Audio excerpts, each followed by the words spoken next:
Bismillahirrahmanirrahim. Dear students, you are welcome to the next lecture of organizing of principles of management subject.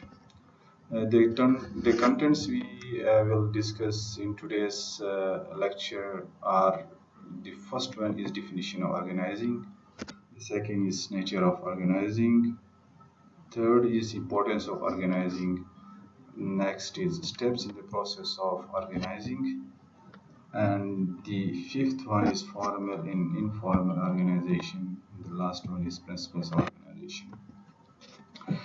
Dear students, the first topic, that is the definition of organizing. Here we will discuss almost three definitions.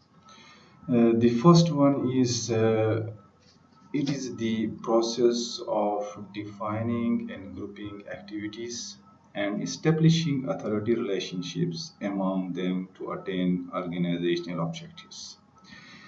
Dear students, here the writer says that it is the process. Process, we all know that it consists of more than one activities. Uh, then he says it is the process of defining and grouping activities. Uh, Defining means identification of activities. The organizer, he identifies the activities and then he groups these activities uh, for the convenience of the leader and manager, or to get work easily from the human resource. And then he says establishes authority relationships among them, among the human resource. As we know, the organization has different levels: top management, middle level management, and lower management. And there is a relationship among these different levels, because there are different positions are there, and these positions or roles have different duties and responsibilities as well as authority to perform their job. So here it says the in organizing, first is defining and grouping activities and then establishing authority relationships among different levels within the organization. For what purpose? The purpose is to achieve organizational goals and objectives. That is the bottom line. So we can say that organizing is the intentional structure of roles or positions in an organization. The next definition is it is the identification and classification of required activities. Uh, just similar to the first one, but it is somewhat in detail. Here it says that the organizing is the identification and classification of required activities and the grouping of activities necessary to attain objectives, the assignment of each grouping to a manager with the authority necessary to supervise it, and the provision for coordination horizontally and vertically in the organization structure. Here the writer says that the first thing is the identification and grouping of activities, and then the similar activities are grouped into are grouped into one group. Suppose production department, finance department, human resource department, and such kind of groups, and then assignment of each group to a manager with the authority necessary to supervise it. So the each group are assigned to a manager as with the authority. Suppose the production department will be headed by the production manager, and then deputy production manager, assistant production manager. So the top management will delegate authority to the production manager as well as duties and responsibilities. So he can easily supervise, or he can easily perform his duties. And next thing is that the job holder also coordinates horizontally as well as vertically. Horizontally means at the same level. Vertically means uh, different levels. Suppose top management, middle management, and lower management. When he coordinates to the top management, to the lower management, or to the middle management, it means he is coordinating vertically. So here, this definition means that first of all, the activities should be identified, then they are grouped, and the job holders or position holders are assigned duties and responsibilities as well as authority, so that he can perform his job easily. And also the coordination among different levels are at the same levels, so that the objectives can easily be achieved within the organization. Dear students, the next definition is that is the organizing is the creation of a structural framework of duties and responsibilities to be performed by a group of people for the attainment of the objectives of the concern. The organization structure consists of series of relationships at all levels of authority. Here, just like the earlier definitions, the writer says that organizing is the creation of structural framework of duties and responsibilities. And then these duties and responsibilities are assigned to job holders according to their qualification, their experience, their aptitude and skills, and so that they can perform their job effectively and efficiently. And these job holders are also accountable to the uh, top management for their performance. So in this way, the relationships are established within the organization, and just like the top management, middle and lower management, the people are the employees are assigned duties and responsibilities according to their qualification, and then they are also assigned authority. Uh, so they are placed at different levels: top management levels, middle management levels, and lower level managements according to their skills and requirements. In this way, the different relationships are established, levels of authority are established within the organization, and this is the way the structure is established. And this structure will help the organization to run smoothly the business affairs of an organization. And the bottom line is to achieve the organization goals and objectives, which has already been formulated in the planning process. So, dear students, the next subtopic is that is nature of organizing. The first point is organizing is a process of defining, arranging, and grouping the activities of an enterprise and establishing the authority relationship. Again, it is the process of defining, identification of activities, and then arranging and grouping the activities of an organization and establishing the authority relationship within the organization. So this is the first point. The second is it means the creation of a structural framework. In organizing, the structure is established. Structure means different levels are established and different positions are created within those levels. And this way, the relationship among the levels are established. The next is division and grouping of activities. Again, similar activities are grouped into same group, and the different other activities are made in other group. And in this way, division and groupings are happen, just like uh, finance related activities are grouped into finance department. Production related activities are grouped into under the head of production department.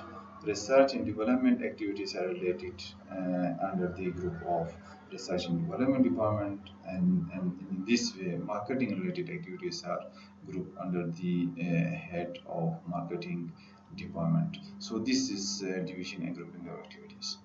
Next point is accomplishment of objectives. Organizing helps the organization to accomplish objectives in an organized way. It arranges the activities. It defines, arrange, and group the activities in an effective way. So in this way, so everything is happening organized way, in an orderly way, not haphazard way. So the achievement of objectives becomes very easy. Next point is authority and responsibility relationships. It means the position holders within the organizations at different levels are given duties and responsibilities as well as authority. Remember, dear students, only assigning responsibility to the job holder is not enough. Without authority, he can't perform his duties. He cannot get work from his subordinates. So, with duties and responsibility, the authority is also required. It is also very important, so that otherwise no subordinate will listen to their boss, or he has no power to punish somebody. It means he has no authority. So authority is very important. Authority means to exercise his power. So if somebody does not comply to the orders, so he will be punished. He will be treated according to the rules and regulation. So the authority is very important, right? And the next important thing is that is accountability. With responsibility as well as with authority, accountability is very important, because if somebody is given some authority, so he does not abuse his authority. He should not use authority for his personal interest. So he will be accountable to the law. He will be accountable to the rules and regulation. So these things are very important when we discuss management, when we study management, and that the authority, responsibility, and accountability, these three things are very important. So the next point is human and material aspects. Human resources as well as non-human resources, they are used they are used for the attainment of organizational goals and objectives, and human resource plays a very important role. And the humans resources who are making difference within the organizations. So the organizer will have the balanced approach while getting work from different human resources as well as other resources. So there is no such wastage of time, wastage of resources should be there. So the optimum utilization of these resources should be there for the achievement of organization goals and objectives. Next topic is that is importance of organizing. Dear students, organizing has a great importance. The first one is it facilitates coordination within the organization. Organizing, as we have already studied in different definitions, that it establishes intentional structure of roles or position within the organization. It gives or assigns duties and responsibilities to different job holders, as well as authority to assign to different job holders at different levels of organization. And so the levels of authorities established within the organization. So in this way, the coordination takes place. Coordination among different levels of organization, coordination among the job holders horizontally, as well as vertically, different levels of organization. Without coordination, uh, the attainment of objective will not be achieved. The attainment of objective is becomes very difficult.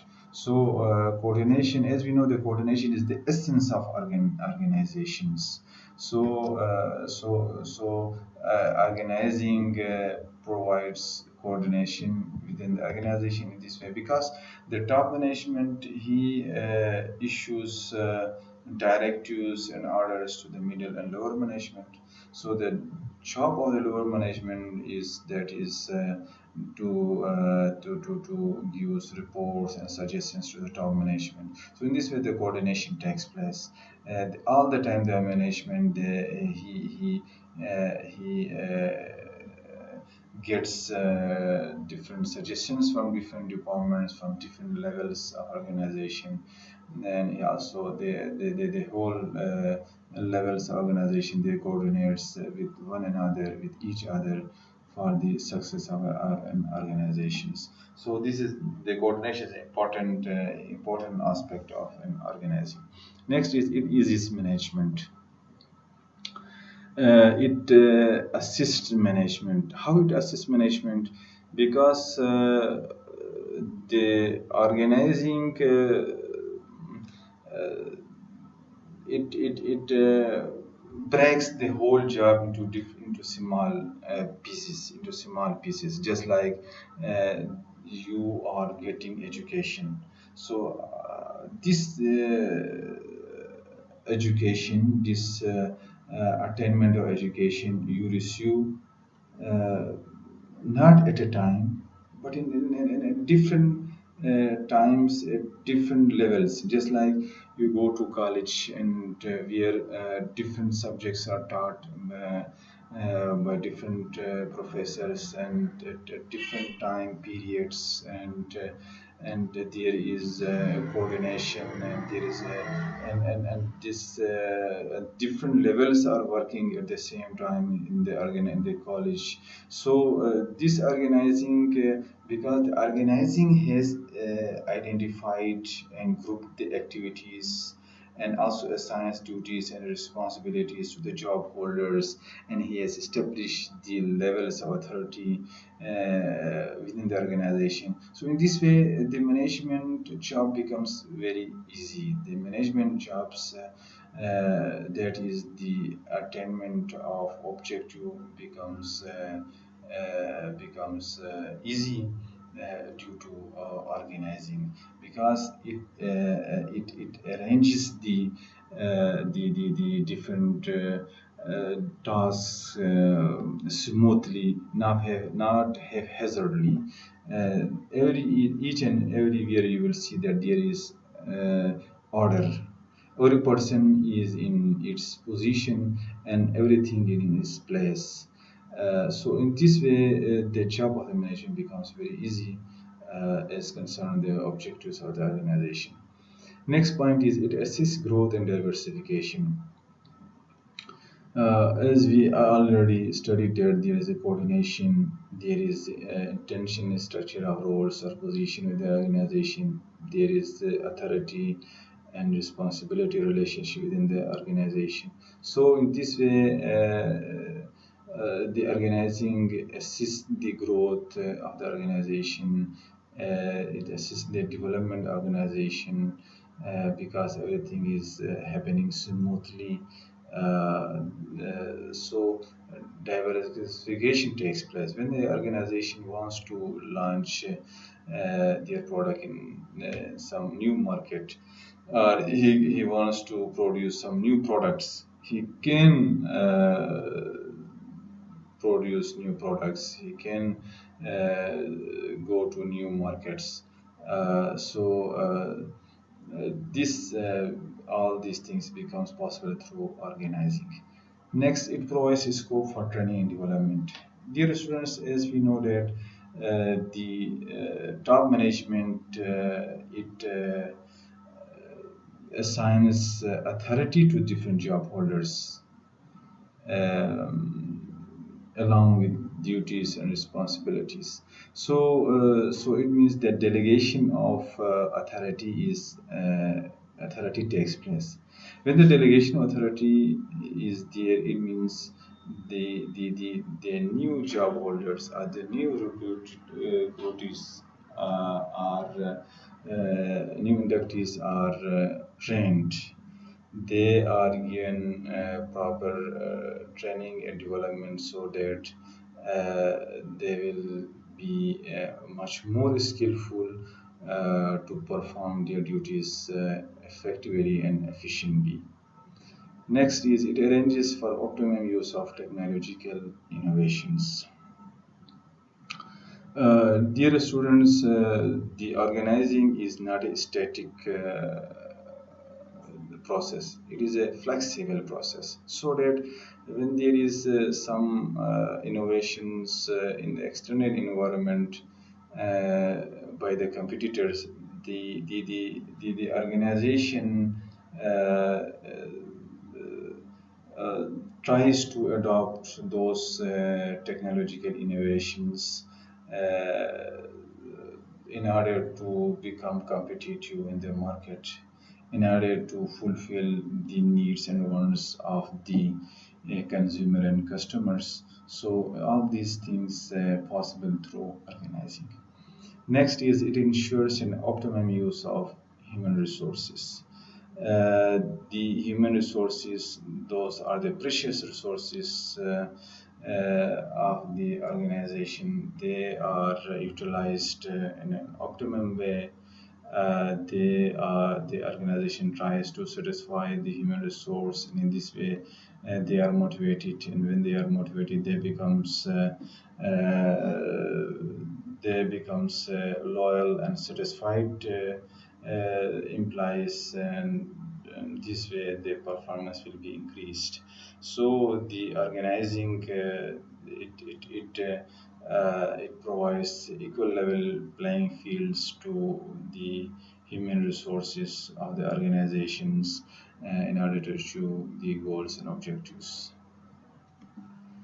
Dear students, in the next topic, subtopic is that is steps in the process of organizing. There are almost 70 steps in this process. The first one is establishing enterprise objectives. The first one is the organization objectives are established, and then formulating supporting objectives. There is a need of some further supporting objectives, helping objectives, or policies or plans are required. The manager or leader they formulate such supporting goals and objectives or policies and plans to make successful the organization major objectives. Dear students, we know that there is an organization objective as well as there are objectives of different departments. Suppose the objective of the production department, the objective of finance department, the objective of human resource, as well as the whole objective of an organizations, right? So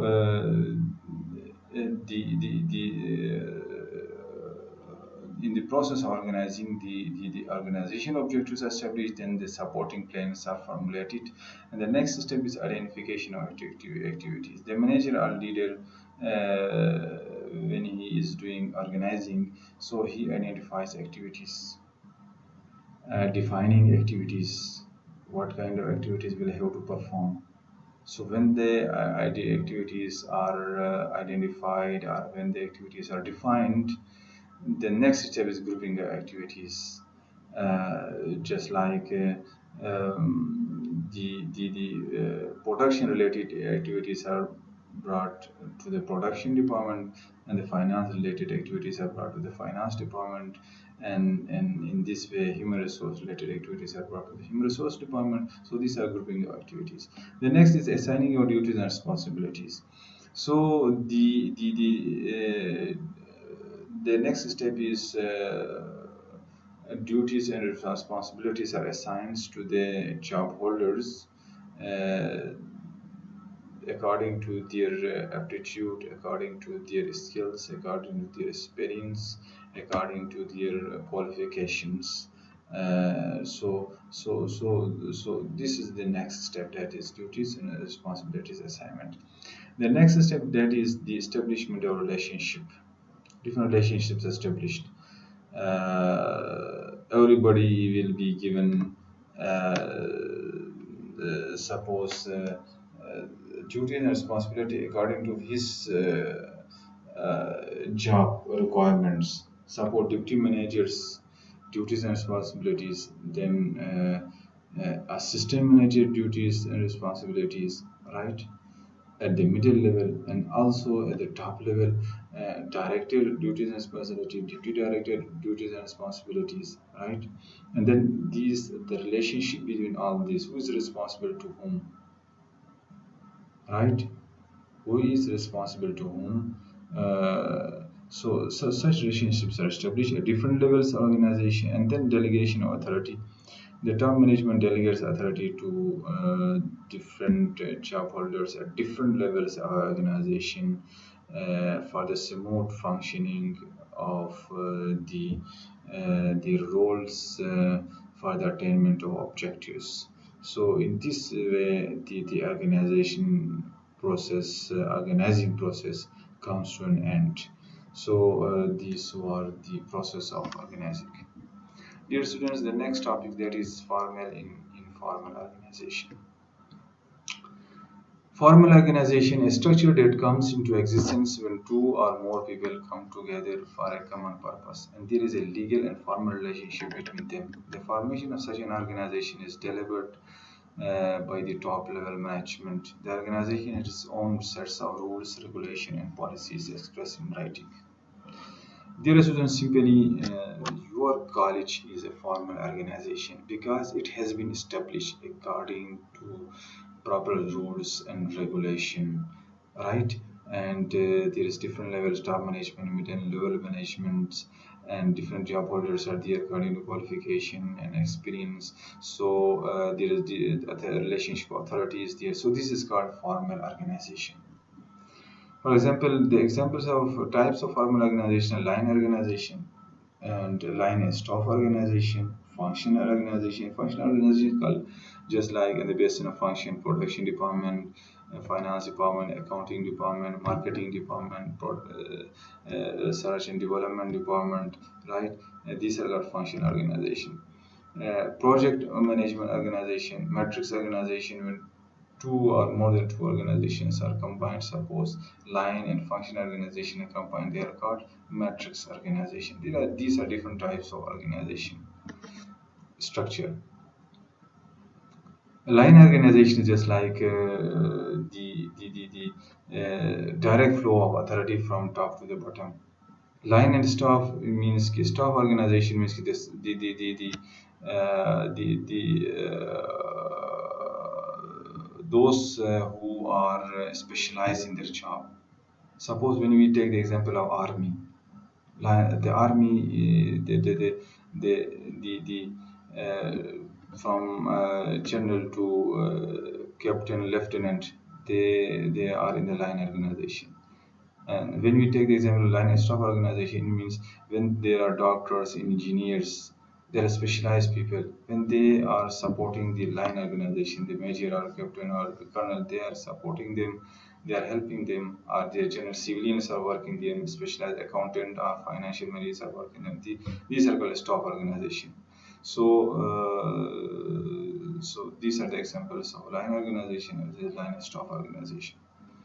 Next is informal organization. Informal organization is formed under the formal organization as a system of social relationship which comes into existence when people in an organization meet, interact, and associate with one another, not formally but just spontaneously. A football group, chess group, etc. Suppose आपके college के अंदर जो है ये formal organisation की मिसाल है. इसके अंदर इनफॉर्मल ऑर्गेनाइजेशन कैसे स्टेब्लिश होगा. सपोज प्रिंसिपल है, प्रिंसिपल्स का क्रिकेट टीम है, क्रिकेट टीम में प्रिंसिपल भी शामिल है, कोई डी कॉम का कोई स्टूडेंट भी होगा, उसमें कंप्यूटर साइंस डिपार्टमेंट का कोई टीचर भी होगा, इस तरह जो है उसमें कोई पीएन भी शामिल होगा. तो ये इनको कहा जाता है फॉर्मल ऑर्गेनाइजेशन. किस वजह से कोई क्रिकेट टीम के वो उसके मेंबर्स हैं, क्रिकेट टीम के जो है वो हैं, तो उस वजह से उनके दरमियान एक रिलेशनशिप बन जाता है. इसी तरह जो है सपोज स्टूडेंट्स का ग्रुप बन जाता है ऑर्गेनाइजेशन के अंदर. एक स्टूडेंट्स फर्स्ट ईयर में, एक स्टूडेंट्स एमकॉम में, वो किस वजह से दे आर फेसबुक फ्रेंड्स, जिस वजह से उनका एक इनफॉर्मल रिलेशनशिप बनता है. ऑर्गेनाइजेशन के अंदर भी वो कोई रूल्स रेगुलेशन नहीं है, फ्रीली मिलते हैं और आपस में जो है इंटरेक्ट करते हैं और इस तरीके से जो है वो अपना रिलेशनशिप कायम रखा हुआ है. तो उसको जो है हम इनफॉर्मल ऑर्गेनाइजेशन भी कहते हैं, जो एक ऑर्गेनाइजेशन के अंदर भी एग्जिस्ट करते हैं. एक ऑर्गेनाइजेशन के अंदर एक या एक से ज़्यादा जो है इनफॉर्मल ऑर्गेनाइजेशन एग्जिस्ट करते हैं एट अ टाइम. इनको ये क्यों हम पढ़ते हैं, इसकी पढ़ने की ज़रूरत क्या है. इसलिए ज़रूरत है कि बाज़ टाइम ये बहुत ज़्यादा ऑर्गेनाइजेशन के उसमें बहुत असर डाल लेते हैं. वहाँ इनका बड़ा रोल वो होता है ऑर्गेनाइजेशन के अंदर. इन लोगों का इनफॉर्मल लोगों का बड़ा रोल होता है ऑर्गेनाइजेशन के अंदर. तो मैनेजर और लीडर को इनफॉर्मल ऑर्गेनाइजेशन को अपने जहन में रखना ज़रूरी है, क्योंकि बाज़ टाइम जो है बड़ा ड्यूटीज़ या उसके हवाले से बड़ा हार्डल्स क्रिएट कर लेते हैं. और अगर जब उनको अच्छी तरह से हैंडल किया जाए तो ऑर्गेनाइजेशन के ऑब्जेक्टिव्स में इनका बड़ा रोल होता है और मोटिवेशन और इन चीज़ों में इनका बड़ा जो है रोल होता है. और ऑर्गेनाइजेशन के ऑब्जेक्टिव्स को हासिल करने में इनका बहुत ज़्यादा अमल दखल होता है और वो प्रॉपर्ली हैंडल किया जाए. तो उसको भी जहन में रखना ज़रूरी है फॉर ऑर्गेनाइजेशन को. Next is that is principle organisation. यहाँ पे प्रिंसिपल ऑर्गेनाइजेशन टॉपिक में आप जो है जो पहले हम जो we have already discuss that general principles of management in Henri Fayol's जो था चैप्टर था वो हम पढ़ चुके हैं, general principles of management by Henri Fayol. तो इसको प्रिंसिपल्स ऑर्गेनाइजेशन में ये हेनरी फ्योल के 14 प्रिंसिपल्स अगर आप ले लेते हैं तो वो जो है आपको कम कर जाएगा. तो ये था आज के ऑर्गेनाइजिंग से रिलेटेड. इंशाल्लाह ताला आपको समझ आ गया होगा. अल्लाह ताला हम सबका हामी नासिर रहे. Thank you so much. अल्लाह हाफिज़.